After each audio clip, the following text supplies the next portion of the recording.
મહારાષ્ટ્રના Khopoli police station વિસ્તારમાં થયેલ કેબલ ચોરીના સંડોવાયેલા 4 આરોપીઓને ચોરીમાં વપરાયેલ વાહનો મળી કુલ ₹5,30,000ના મુદ્દામાલ સાથે ભરૂચ ક્રાઇમ બ્રાન્ચની ટીમે ઝડપી પાડ્યા છે.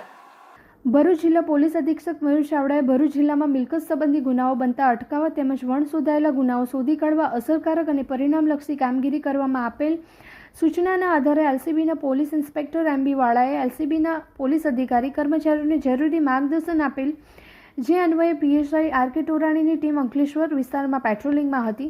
તે દરમિયાન બાતમી મળી કે મહારાષ્ટ્રમાં આવેલ ખોપોલી પોલીસ સ્ટેશન વિસ્તારમાં થયેલ કેબલ ચોરીમાં જુબેર આલમ મણિયાર, દીપક કપિલદેવ તિવારી તથા રામવિલાસ ચીકનુ યાદવ સંડોવાયેલા છે. જે પૈકી આલમ, દીપક તિવારી તેમજ રામવિલાસ યાદવ અંકલેશ્વર ખાતે આવેલ નોબેલ માર્કેટમાં ગુનામાં વપરાયેલા સાધનો સાથે ગોવિંદ અવધરામ યાદવને ત્યાં ગોડાઉન પર રોકાયેલ છે.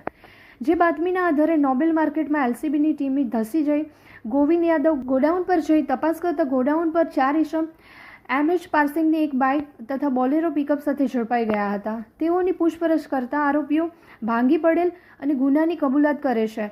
હું તથા જુબેર તથા દીપક તથા રામવિલાસ યાદવ સાથે મળીને ખોપોલી પોલીસ સ્ટેશન વિસ્તારમાં કેબલ ચોરી કરેલ માલ અમારી પાસેથી બોલેરો પિકઅપ તથા બાઇક વડે માલ વેચી મળેલ રૂપિયા અમે સરખા ભાગ વેચી લેતા હતા. અમે પોલીસથી બચવા માટે અંકલેશ્વર ગોવિંદ યાદવના ગોડાઉન પર રોકાયેલા હતા અને ગોવિંદ યાદવે અમારા રોકાવાની વ્યવસ્થા પણ કરી આવેલ હોવાથી હકીકતમાં જણાવેલ છે કે જેથી પકડાયેલા આરોપીઓ પાસેથી ₹4 લાખની પિકઅપ ગાડી, ₹1 લાખની બાઇક તેમજ 3 મોબાઈલ કુલ ₹5,30,000નો મુદ્દામાલ જપ્ત કરી બીએનએસએસની સંલગ્ન કલમ મુજબ કાયદેસર કાર્યવાહી કરી અંકલેશ્વર શહેર બી ડિવિઝન પોલીસ સ્ટેશન ખાતે સોંપી મહારાષ્ટ્રના ખોપોલી પોલીસ સ્ટેશન ખાતે આ અંગેની જાણ કરવામાં આવેલ છે.